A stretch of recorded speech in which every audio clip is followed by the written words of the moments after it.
In this video, I'm going to show you how to make your very own geeky bow tie, requiring only very basic sewing skills. The very first thing you want to do is gather together all your materials, starting with, of course, the fabric you're going to make your bow tie out of. I have some old Donkey Kong material here.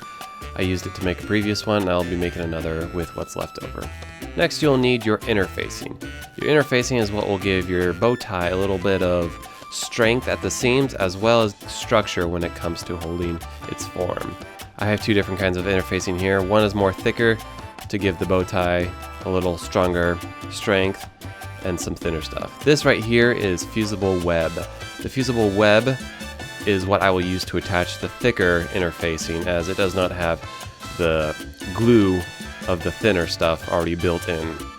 You will also, of course, need your template. You can search online for just a bow tie template, and they have them pretty much anywhere. This one I drew myself. Next, you will need some pins. These pins will be used to attach your template to your fabric. You want the ones with the little beads on the end. That'll help keep them in place. Next, you'll need a pair of sharp scissors. Any pair of scissors will really do as long as they're sharp. You will need an iron to press your bow tie flat as well as seams, and a chopstick. This will make a little more sense later. So the very first thing we want to do is attach our interfacing to our material. As you can see here, I've already attached a little bit of the interfacing, but this side still needs a little bit more. For the thicker interfacing, I have this fusible web. What the fusible web is sort of like a fabric glue. I'm going to stick it between the interfacing and the fabric itself to kind of, fuse them together. As you can see here, it does have a paper backing, and it will go between the material and the interfacing. So first thing you want to do is lay out your fusing web. You want to make sure it's all lined up with your material and it takes up all the space you need it to. Using your iron, turn off your steam setting if you have one on your iron, and then very carefully iron with paper side backing up the fusing web onto your fabric, making sure you cover it all and don't miss any spots, because we don't want that coming up later. Once you're done, you can go ahead and fan it out a little bit to cool it down before peeling off the backing paper. Now, if you're unsure whether it's actually fully fused, be sure to just kind of check a corner to see if it comes up cleanly or if the fusing web is still sticking to the paper backing. Once you're sure that the fusing web has stuck to the fabric, very carefully peel the paper backing off. Now we will take our interfacing and lay it over our fusing web that we just put onto our fabric and iron on our interfacing. That fusing web will sort of glue our fabric to our interfacing, creating this nice sort of rigid structure to give the bow tie its rigidity. On the other half, I used a thinner sort of interfacing. It had already had the fusing web built in, so that's already taken care of ahead of time. It's the same sort of thing as the thicker interfacing, just, with the fusing web built into it. Now I'm going to take the two sides of my fabric and sort of line them up and just sort of lay them out where I want to put down my template. I will take my template and kind of find the best spot for it. We're going to make two cutouts, so I don't want to take up too much space on there, since we are doing the bow tie in halves. Take those pins we had earlier with the nice little beaded end and start poking it through your template into the fabric, and then coming back up to secure the template down onto your fabric. This is so that we can cut it out later without the template moving around. You can see here I go down through the fabric, I kind of bend it a little bit and poke it back up through. It does make the whole thing a little wavy, but ultimately that has no effect in the end. Be careful not to poke yourself. Doesn't always feel good.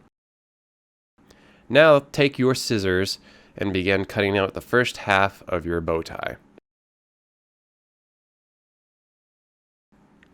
Once we have it cut out, now simply remove all those pins and do the process all over again. There we go. We have our first half of our bow tie.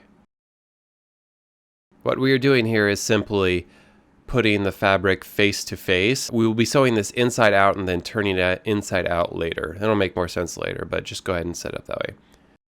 And again, repeat the same process. Attach your pins, cut out your template, remove your pins, and put your fabric face to face.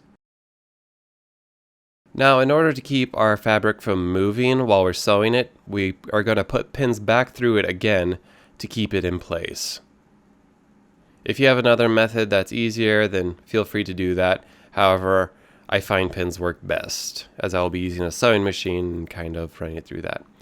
Now, the first thing I want to do is attach the two pieces to each other. What we want to do is fold down one side of our fabric and then kind of put it face to face, just like we put the two separate sides. And simply just run a little thread through it to kind of secure them down. I am using a sewing machine here. Of course, you can do this by hand. It's simply up to you. Sewing machine is faster and cleaner for me. Now we're going to finally start running our thread around the outside. As I said, you can do this by hand. I'm doing it by machine. One thing to note here, however, is you do not want to go all the way around. You'll notice I'm starting a little ways away from the center. I will also stop a little ways from the center when I come all the way around full circle. When I get to corners on my fabric, I find it easier with the sewing machine when the needle is still in the fabric to kind of just lift the foot up and kind of rotate it around a little bit. I don't know if this is the proper way to do it, but it's the way I found easiest to make the sharp corners on a sewing machine. Now we're coming back around. We are going over the middle on this side, but when we come back around, we will stop short of that center.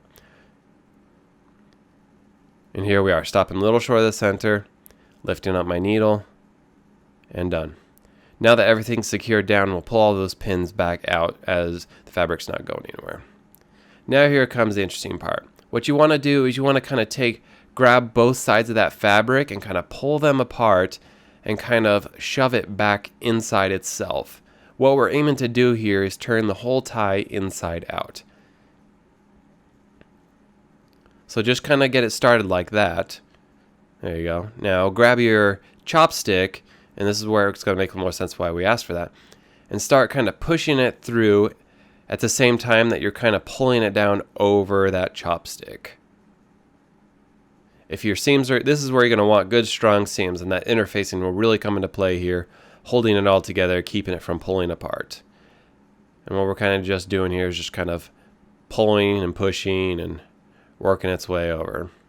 So you can see there I didn't iron my interfacing down completely well enough, but that should be fine. It's on the inside.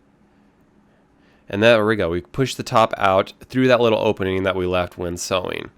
I'll pull the chopstick out and I'll grab that end and just kind of pull it up and out and through.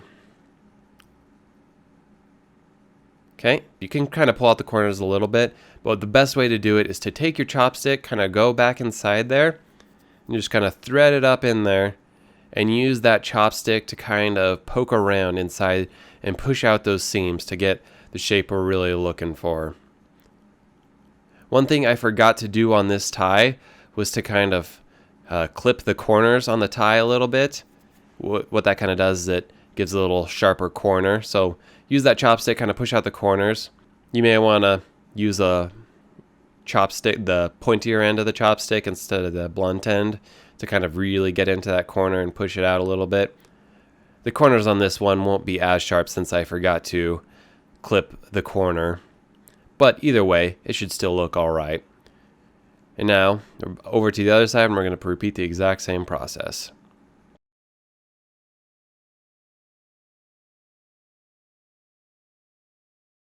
And there we go. Now we got something that resembles a bow tie. However, it's kind of snake-like. It's a little round. We're going to want to iron that out and flatten it and make sure everything's all looking good. There we go. Now we need to resolve this open hole problem. What we're going to want to do is kind of fold those edges down to kind of mimic what we did by turning it inside out. I find you got to be if you can be very careful, you can kind of fold it down and use your iron to kind of crease the fabric. This will make it a little bit easier to sew. So here we go. We're going to kind of seal up that end. And now I'm going to sew vertically to close up that last opening. Finally, ironing out the center seam. And there you have it. Your very own geeky bow tie. Now, go out and wear your bow tie with style.